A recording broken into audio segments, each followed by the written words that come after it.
नमस्कार, मैं हूं ललित और बंसल न्यूज की खास पेशकश लक्ष्य में आपका बहुत बहुत स्वागत है। अगर आप भी अपने करियर को सुनिश्चित करना चाहते हैं तो ये कार्यक्रम आपके लिए बेहद काम का है, क्योंकि हमारे इस प्रोग्राम में एक्सपर्ट्स आपके मार्गदर्शन के लिए यहां पर तैनात हैं और आपको लक्ष्य हासिल करने में आपको मदद करेंगे।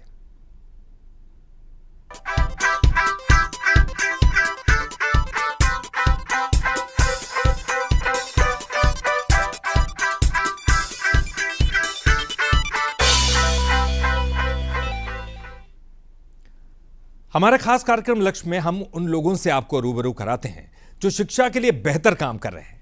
छात्रों के मन में करियर को लेकर उठने वाले सवालों का वो बेबाकी के साथ जवाब देते हैं और कैसे शिक्षा का स्तर बढ़ सके इसके लिए लगातार कोशिश कर रहे हैं। और लक्ष्य की इस खास पेशकश में हमारे साथ भोपाल से आर्यमन दुबे मौजूद हैं, जो Aryans public higher secondary school के लेक्चरर हैं, और Aryans public higher secondary school के स्टूडेंट अनुज शर्मा भी हमारे साथ मौजूद हैं। आप दोनों का ही बहुत बहुत स्वागत करते हैं लक्ष्य में। चलिए शुरुआत करते हैं आर्यमन दुबे जी से। आर्यमन जी, आप अपने बारे में थोड़ा कुछ बताइए। आप स्कूल के लेक्चरर हैं, स्कूल के बारे में भी कुछ बताइए।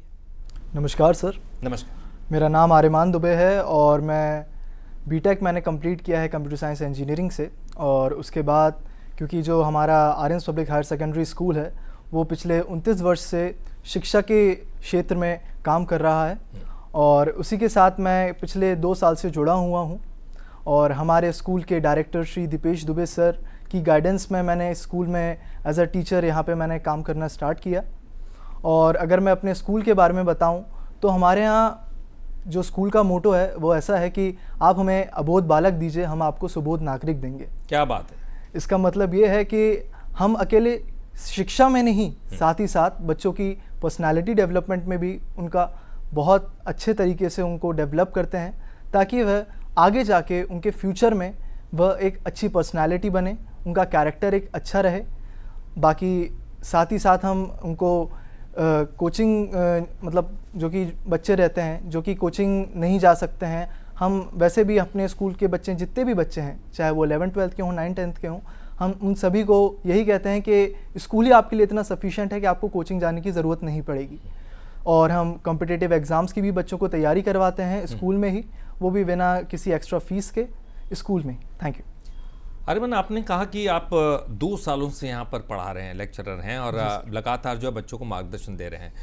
आपने ये भी कहा कि आप एक इंजीनियरिंग स्टूडेंट रहे हैं, इंजीनियरिंग किया आपने जी। आपने टीचिंग के प्रोफेशन में आने की क्यों सोची? क्या इसके पीछे कोई खास मकसद? क्योंकि बहुत सारी नौकरियां इंजीनियर बनने के बाद। सर एक्चुअल में my passion is of teaching is because मुझे बच्चों से बात करना और उनको मार्गदर्शन देना और उनके कैरेक्टर को एक अच्छे तरीके से एक ब्रॉड वे में उनको समझाना कि चीज़ें कैसे क्या होती हैं बहुत पसंद है। और क्योंकि मुझे बचपन से ही बच्चों से बहुत लगाव रहता है, मेरे घर में जितने भाई बहन भी हैं उनका मैं चहेता रहा हूँ, इस वजह से मेरे को स्टूडेंट्स और मतलब टीचिंग लाइन में इसलिए मैं आगे बढ़ा। और इसी वजह से मैं Aryans public higher secondary school में एज अ लेक्चरर यहाँ पे अभी मैं 2 सालों से हूँ।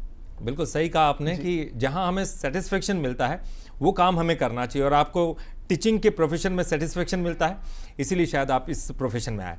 अनुज से हम बात करना चाहेंगे। अनुज, आपका कौन सी क्लास में? सबसे पहले तो ये बताइए, अपने बारे में बताइए, और साथ ही साथ ये बताइए कि आप कितने सालों से यहाँ पर पढ़ रहे हैं। सर सबसे पहले तो मैं बंसल न्यूज़ का दिल से धन्यवाद कहना चाहूँगा जिन्होंने हमें यहाँ पे बुलाया। और मैं क्लास 12 का स्टूडेंट हूँ, मैथ स्ट्रीम से मैं पढ़ाई कर रहा हूँ सर। और कितने सालों से यहाँ पढ़ रहे हैं? मतलब कौन सी क्लास में आपने एडमिशन लिया सर था? मैंने 8th क्लास में यहाँ पे एडमिशन लिया था और मैं 8th क्लास से यहाँ पे हूँ सर। 8th क्लास से आप जी लगातार पढ़ते जा रहे हैं। हाँ जी सर। कैसा महसूस करते हैं यहाँ पर स्कूल में? आपकी किस तरह की पढ़ाई है यहाँ पर? सर बहुत ही अच्छा लगता है क्योंकि टीचर्स जो हैं काफ़ी फ्रेंडली हैं और काफ़ी अच्छा लगता है सर स्कूल में। और हमारे डायरेक्टर सर भी हमें काफ़ी ज़्यादा मोटिवेट करते हैं हर चीज़ को लेके। ठीक है, मैं आपसे बात करूंगा अनुज, आपके लक्ष्य के बारे में आपसे बात करूंगा। इससे पहले मैं आर्यमन जी आपके पास आना चाहूँगा। आर्यमन जी, ये मुझे बताइए कि इस अगर स्कूल की बात करें तो कौन कौन सी स्ट्रीम्स हैं, कितनी फैकल्टीज़ यहाँ काम करती हैं? सर जो हमारा स्कूल है जी, उसमें टोटल अराउंड अभी 20 टीचर्स हैं, जिसमें अलग अलग स्ट्रीम्स की अगर हम LKG और UKG की बात करें तो 4 टीचर्स हमारी LKG और UKG में हैं। उसके बाद 1st से लेके 5th क्लास तक यहाँ पे अलग टीचर्स हैं, 5 to 6 teachers 1st to 5th के लिए हैं। उसके साथ फिर 6th से, क्योंकि 6th क्लास में बच्चा अब धीमे धीमे बड़ा होने लगता है जी। तो टीचर्स के साथ साथ मोटिवेशन के लिए भी हमारी अलग अलग टीचर्स हमने अपॉइंट करे हैं एक्स्ट्रा में, ताकि वो मोटिवेट भी करें बच्चों को, ताकि वो डिप्रेशन में ना आए छोटे छोटे बच्चे।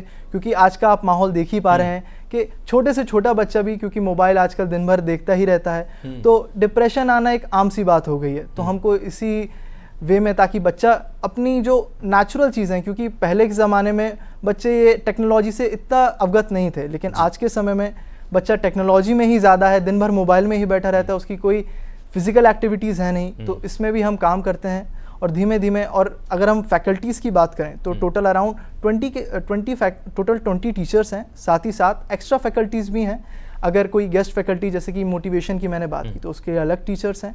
और टोटल हमारे यहाँ 4 स्ट्रीम्स ऑफर की जाती हैं। First of all for PCMB and PCB for class 11th and 12th, और उसके साथ साथ फिर ह्यूमैनिटीज़ यानी कि आर्ट्स, और साथ में commerce stream. Thank you sir.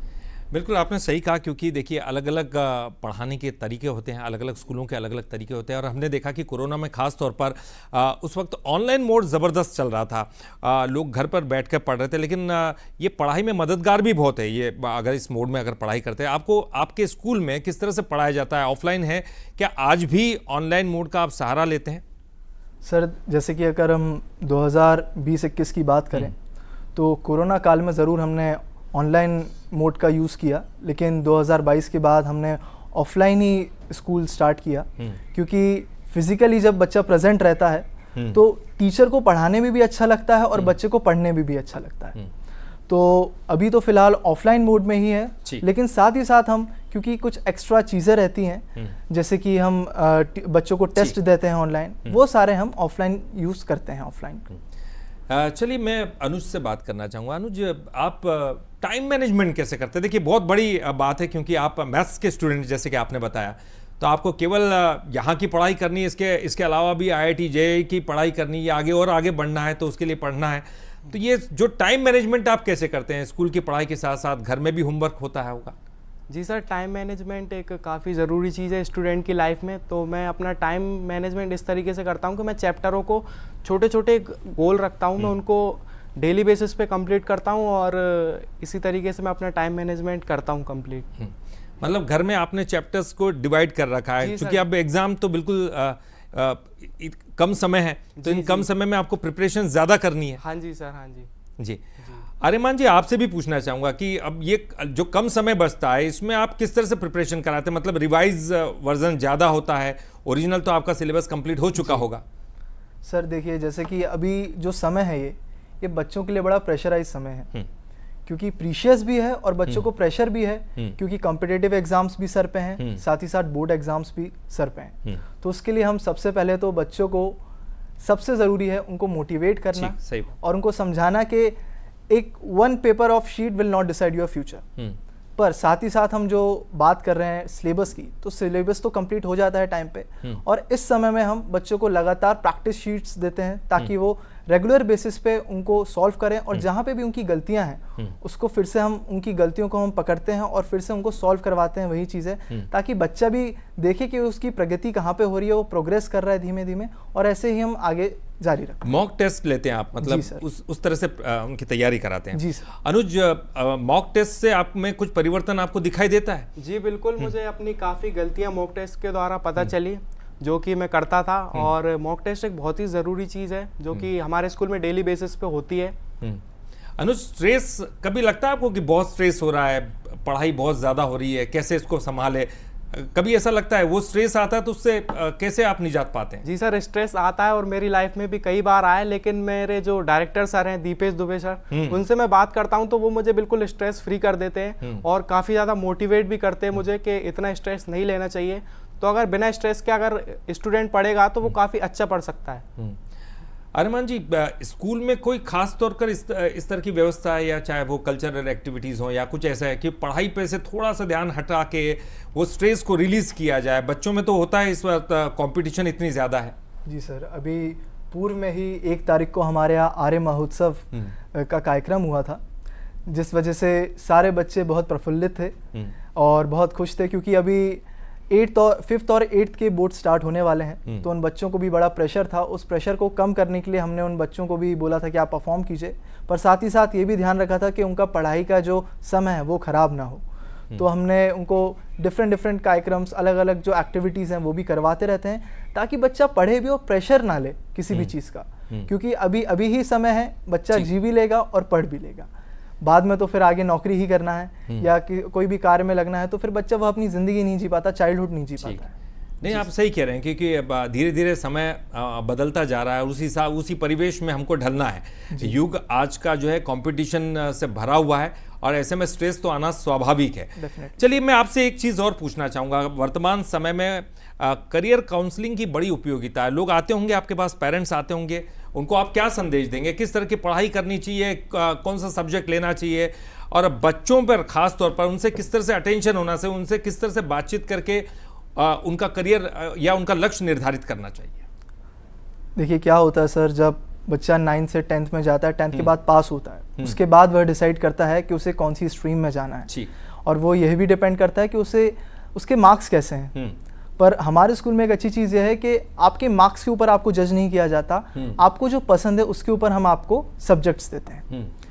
और साथ ही साथ हम पेरेंट्स को भी एक पर्सनलाइज हम मीटिंग रखते हैं, अकेले पेरेंट्स की, उसमें बच्चे शामिल नहीं रहते, जिसमें हम पेरेंट्स को भी सिखाते हैं कि हर समय आपको बच्चे को किस तरीके से बात करना है उससे, क्योंकि वो बच्चा टीनेज में अब जा चुका है, तो हर समय बच्चे को गुस्सा भी आता है, कभी अग्रेसिव रहता है, कभी खुश रहता है, उसके मूड चेंज होते रहते हैं। तो इसलिए हम पेरेंट्स को भी पर्सनलाइज मीटिंग्स रखते हैं, ताकि वो बच्चों को अच्छे से उनसे मिल पाए, उनके साथ फ्रेंडली नेचर रहे बच्चे का। और बच्चों को भी हम मोटिवेट डेली बेसिस पे, क्योंकि जैसे मैंने बताया कि हमारे जो डायरेक्टर हैं श्री दीपेश दुबे सर, वह रेगुलर बेस पे मोटिवेशनल लेक्चर्स लेते हैं, सेशंस होते हैं, ताकि बच्चे के जहाँ भी प्रॉब्लम है वो खुल के बता पाए, जी सॉल्व कर सके। बिल्कुल। एक सवाल इससे जुड़ा हुआ है, टेक्निकल एजुकेशन कितना इम्पोर्टेंट है? सर, टेक्निकल एजुकेशन है वो आज के समय में तो ज़रूरी नहीं, एक कंपलसरी चीज़ बन चुकी है, क्योंकि हर स्ट्रीम में आज के डेट में आर्टिफिशियल इंटेलिजेंस, जैसे कि आप जानते ही हैं सारे कि एआई का यूज़ होने लगा है। पूर्व में 2019 के पहले मैं नहीं मतलब बहुत से लोग आप देखे होंगे, लोग नहीं जानते थे टेक्नोलॉजी के बारे में, शहर तक ही सीमित थी, लेकिन आज के समय में गांव तक टेक्नोलॉजी जा चुकी है। हम मान सकते हैं कि कोरोना ने भी इसमें बहुत हेल्प की है, ताकि जैसे कि आप टेक्नोलॉजी अब अगर हम कहें कि एजुकेशन फील्ड में बंसल ग्रुप के योगदान को आप किस तरह से देखते हैं? देखिए सर, बंसल ग्रुप को तो मैं बहुत सालों से देख रहा हूँ। बंसल ग्रुप के जो कॉलेजेस हैं उसमें मेरे बहुत से डिफरेंट दोस्त भी पढ़े हैं। मैं जानता हूँ कि बंसल कॉलेज कितना अच्छा है टेक्नोलॉजी के मामले में। और अब आप देख ही चुके हैं कि रानी कमलापति रेलवे स्टेशन, जो एशिया का नंबर 1 प्राइवेट रेलवे स्टेशन है, वो भी बंसल ग्रुप ने ही बनाया है। उसकी खूबसूरती से तो सभी अवगत हैं कि कितना सुंदर बनाया है। साथ ही साथ बंसल अभी कंस्ट्रक्शन में भी उतरा है, जैसे कि बंसल का TMT है, और अलावा फूड बेवरेजेस भी बंसल ग्रुप बनाता है। तो उसके लिए मैं बंसल ग्रुप का बहुत ही आभारी हूँ। अनुज, आप कुछ कहना चाहेंगे? जी सर, बंसल ग्रुप को मैं भी काफ़ी देखता हूँ कि उसने बहुत ही ज़्यादा इतना कुछ किया है, और इतना अच्छा रेलवे स्टेशन में देखता हूँ, तो मुझे काफ़ी अच्छा लगता है बंसल ग्रुप। जी सर, बिल्कुल। आपने ये तमाम चीज़ें की।